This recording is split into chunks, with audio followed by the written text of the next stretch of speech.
Have you ever reached a point in life where you stopped and asked yourself, why am I spending so much time on things that don't truly matter? If so, you're not alone. As we grow older, our perspective shifts. The things that once seemed urgent no longer feel important. The relationships we once poured our energy into may not be as fulfilling as they once were. And most of all, time, the one thing we once took for granted, suddenly feels more precious than ever. At 65, I've learned that how we spend our time is a reflection of what truly matters. It's no longer about saying yes to every invitation, maintaining relationships out of obligation, or keeping up with a social calendar just for the sake of it. It's about choosing wisely, protecting our peace, and making the most of the time we have left. Looking back, I see just how much energy I spent on things that didn't add real value to my life. I don't regret it, but I do wish I had learned sooner that not everything and everyone deserves a slice of my time. If you've been feeling the same way, know that you're not alone.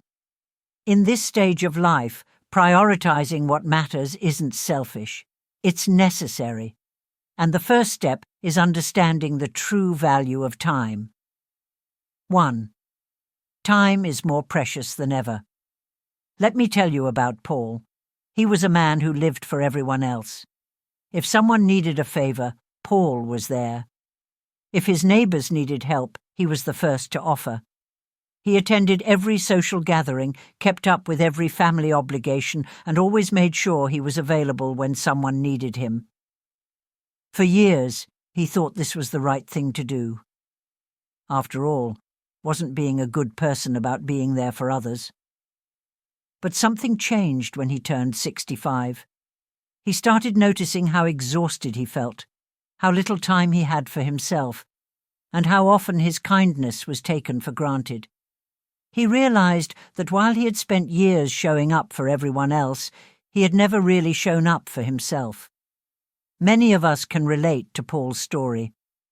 When we're younger, time feels limitless.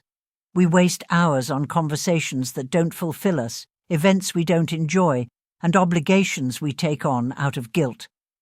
But at this stage in life, every moment feels like a gift, and we must treat it as one.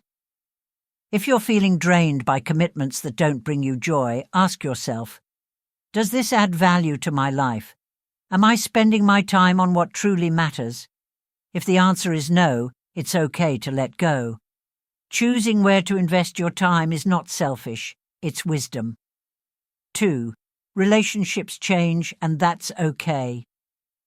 One of the hardest lessons I had to learn was that not every relationship is meant to last a lifetime. There was a time when I believed that friendships and family ties required constant effort.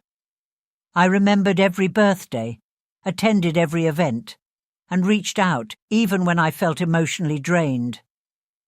But I started to notice something. Not all relationships are equal. Some lift us up while others drain us. Some bring peace while others bring stress. Some people value your time while others only take from you without giving anything in return. Take Linda, for example. She had a group of friends she had known for decades, but as time passed, she realized she was the only one making an effort to stay connected. She was always the one to reach out, always the one planning get-togethers, always the one keeping the friendships alive. One day, she decided to step back and see what would happen if she didn't reach out first. The result? Silence. Days turned into weeks, and then months, and no one called. It was painful at first, but it also opened her eyes to the truth. Some relationships only exist because you're the one holding them together. If you've experienced this, know that it's okay. Letting go of relationships that no longer serve you doesn't mean you don't care. It means you're making room for connections that are truly meaningful. You deserve relationships that are mutual, fulfilling, and uplifting. 3. Simplifying life brings more fulfillment. Here's something I never expected. As my social circle grew smaller, my happiness grew bigger. For years, I thought I had to be everywhere, do everything, and keep up with everyone. But as I let go of unnecessary obligations, something incredible happened. I found peace. Instead of large gatherings where I felt invisible, I started choosing intimate conversations over tea. Instead of being surrounded by people who didn't truly know me, I started spending time with those who genuinely cared. Instead of running on an endless cycle of social commitments, I started making time for myself. I realized that life isn't about how many people we know. It's about the quality of the connections we have. When we simplify our lives and focus only on what brings us joy, we make space for the things that truly matter. If you've been feeling overwhelmed by obligations, ask yourself, do I really want to do this, or am I doing it out of habit? Does this bring me joy, or am I just trying to please others? If something no longer serves you, it's okay to step back. You have the right to prioritize your happiness. Moving forward. Understanding the value of time is one of the most powerful lessons we can learn in our later years. At 65, I've realized that protecting my time isn't selfish, it's necessary. The relationships I nurture now are the ones that truly matter. The moments I cherish are the ones that bring me peace, and the choices I make each day shape the life I want to live. If you've ever felt like you're constantly giving but not receiving, if you've ever questioned why you're holding on to relationships that don't serve you, or if you've ever wondered if it's okay to choose yourself, let me assure you it is. Time is the most precious gift we have. Let's spend it wisely. And as we move into the next part of this journey, we'll talk about something equally important: trust. Because once we start valuing our time, we also start realizing that not everyone deserves our trust, and that's a lesson worth exploring. 4. Trust becomes more complex. Once you begin valuing your time, something else becomes clear. You also have to be careful about who you trust. Not everyone who enters your life has good intentions, and not everyone who stays in your life deserves a place in it. For a long time, I believed that trust should be given freely, that people were naturally good, that if I was kind, others would be kind in return. But life has a way of teaching us different lessons. Take Mary, for example. She had always been a giving person. She trusted easily, believing that friendships were built on loyalty and honesty.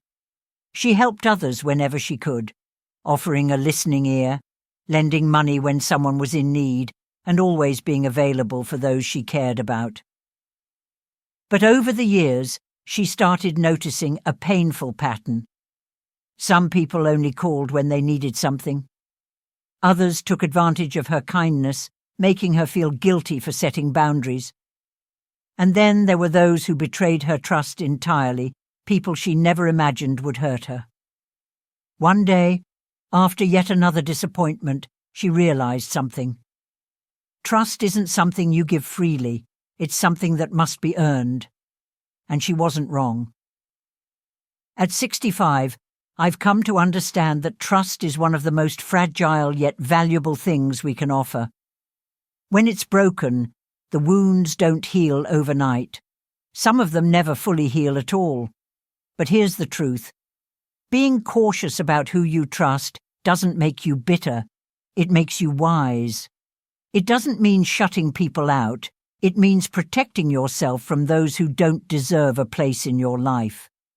If someone constantly lets you down, doesn't respect your boundaries, or only shows up when it benefits them, it's okay to step back. You don't owe anyone your trust. They have to earn it. 5. The changing world makes trust harder. Trust isn't just about people, it's also about the world we live in. And let's be honest, the world today feels different from the one we grew up in. There was a time when a handshake meant something, when neighbours looked out for each other, when conversations were real and friendships were built on genuine connection. But now, everything feels faster, colder, and more disconnected. Technology has changed the way we communicate. We send texts instead of making phone calls. We scroll through social media instead of meeting face to face. We hear from old friends, not through heartfelt letters, but through a Facebook post buried between advertisements. Take Robert. He was always the kind of person who loved deep, meaningful conversations. He enjoyed sitting on the porch with his neighbours, chatting about life over coffee. But as time went on, he noticed something strange. The invitations stopped coming. Conversations felt rushed. People seemed more distracted, more impatient. Even family gatherings weren't the same. Everyone glued to their phones instead of enjoying each other's company. One day, he asked his grandson to put his phone down during dinner. The response: "I'm listening, Grandpa, don't worry." But Robert could see it in his eyes. He wasn't really there. It's hard not to feel a little lost in this new world. A world where connection is supposed to be easier, yet it feels harder than ever to truly reach someone. If you've felt this way too, know that you're not alone. It's not just you, the world really has changed. But that doesn't mean we have to change with it. We can choose to hold on to what matters. We can choose to put our phones down, to have real conversations, to seek out genuine moments of connection. Because the world may change, but that doesn't mean we have to lose ourselves in it. 6. Solitude is not loneliness. It's peace. When trust becomes harder and the world feels more disconnected, many of us find ourselves spending more time alone. But here's the thing. Solitude is not the same as loneliness.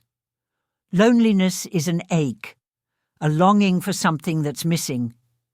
Solitude, on the other hand, is a choice, a space for peace, reflection, and renewal. For years, I thought being alone was something to be feared, that a full calendar and a busy social life meant I was happy. But now I see it differently. Some of the most meaningful moments in life happen in silence. Take Eleanor. She was always surrounded by people, family, friends, co-workers. But after retiring and moving to a quieter town, she found herself alone more often. At first, it terrified her. She missed the constant noise, the feeling of being needed. But then, something unexpected happened. One evening, she sat outside with a cup of tea, listening to the rustling leaves and the distant sound of birds. And for the first time in a long time, she felt peace. No obligations, no forced conversations, just herself, her thoughts, and the simple beauty of the world around her. And that's when she realized solitude wasn't something to run from, it was something to embrace. Now, instead of filling her days with unnecessary social obligations, she fills them with things that bring her joy. Morning walks, reading books, gardening, and enjoying the stillness of life. And when she does spend time with others, it's not out of obligation. It's because she genuinely wants to. If you've ever feared being alone, I encourage you to rethink that perspective. Solitude is not a punishment, it's a gift. It's a chance to hear your own thoughts, to focus on what brings you peace, and to reconnect with yourself. And here's the best part. The more you embrace it, the more you realize it's a source of strength. Moving forward, when you reach a certain age, you start to see life differently. You understand that trust must be earned, that the world may change, but you don't have to lose what matters. That solitude isn't something to fear, but something to cherish. And most importantly, you start to realize that avoiding certain people isn't about bitterness, it's about protecting your peace. Because once you value your time, your trust, and your solitude, you begin to see life for what it truly is, something to be lived on your own terms. But this leads to another important question. What happens when we start choosing ourselves over others? Does it mean we're pushing people away, or does it mean we're finally living with intention? In the next part of this journey, we'll explore something even deeper, how avoiding certain people isn't about isolation, but about creating a life filled with meaning, simplicity, and real happiness. So if you've ever wondered, is it okay to let go of relationships that no longer serve me? Trust me, you won't want to miss what comes next. 7. Avoiding people isn't bitterness, it's peace. If you've made it this far, you might be thinking, is it really okay to avoid people? For most of my life, I believed that being a good person meant always being available, always saying yes, always showing up. I thought that in order to maintain relationships, I had to pour all of myself into them, no matter how exhausting it was. But as the years passed, I learned something that changed everything. Not everyone deserves access to me. Avoiding certain people isn't about bitterness or resentment. It's not about shutting the world out. It's about protecting the peace I worked so hard to find. Take Frank, for example. He spent most of his life being the go-to person. If someone needed help, he was the first to show up. If a friend was going through a crisis, he was always there to listen, even if it meant sacrificing his own well-being. But at 65, he started noticing a pattern. Some people only called when they needed something. Others would drain his energy with constant negativity, never asking how he was doing. And some relationships just didn't feel as fulfilling as they once did. One day, he made a decision. He stopped chasing people. He stopped trying to force relationships that felt one-sided. He stopped answering every call from people who only brought stress into his life. He stopped filling his calendar with social obligations just because he felt guilty. And you know what happened? For the first time in years, he felt free.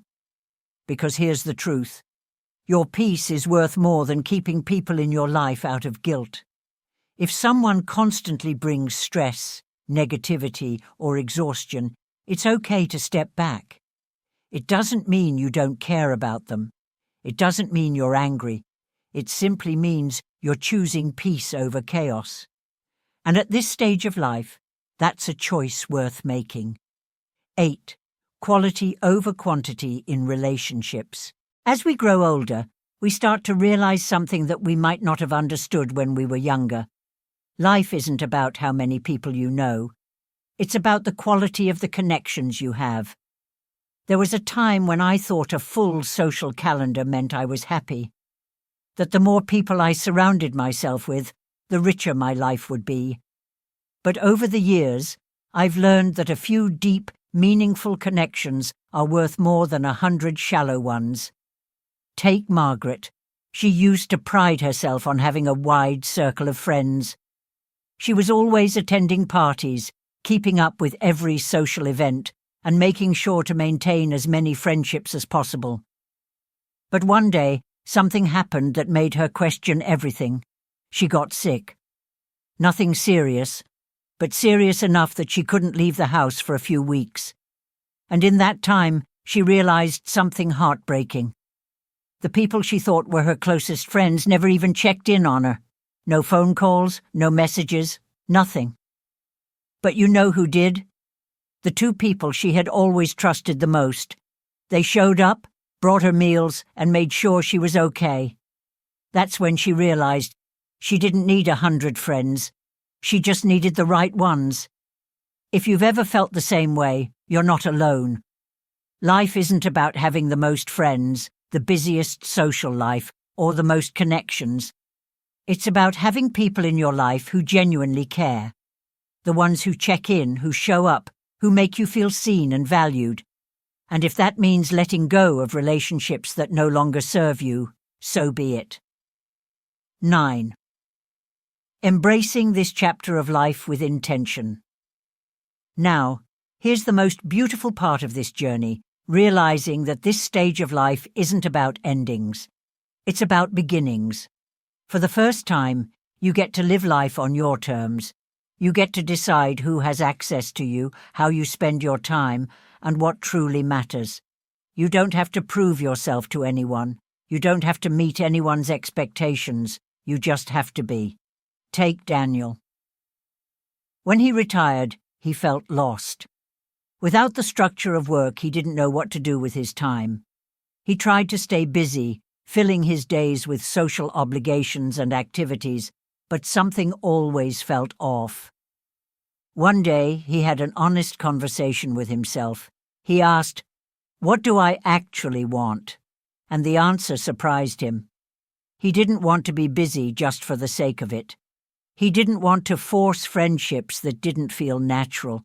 He didn't want to spend his time doing things that didn't bring him joy. So he made a change. He started focusing on the small things that made him happy. Morning walks, reading books he had always wanted to read, spending time with the people who truly mattered. And slowly, he began to feel something he hadn't felt in years: contentment. Because at the end of the day, this chapter of life isn't about how much you do. It's about how you feel. It's about slowing down, savoring the moments, choosing happiness over obligation. It's about letting go of what no longer serves you and embracing what truly matters. Final thoughts. If you've been feeling like you don't want to be around as many people anymore, that's okay. If you've noticed that your circle is getting smaller, that's okay. If you've started choosing peace over social obligations, that's okay. Because this stage of life is about living intentionally. It's about choosing relationships that lift you up, not drain you. It's about spending time in ways that bring you joy, not stress. It's about understanding that you don't owe anyone your time or energy, only the people who truly deserve it. So if you've been wondering, is it okay to avoid people now? Let me reassure you, yes it is. Because avoiding people isn't about shutting the world out. It's about protecting the peace you've worked so hard to find. And that's a decision worth making.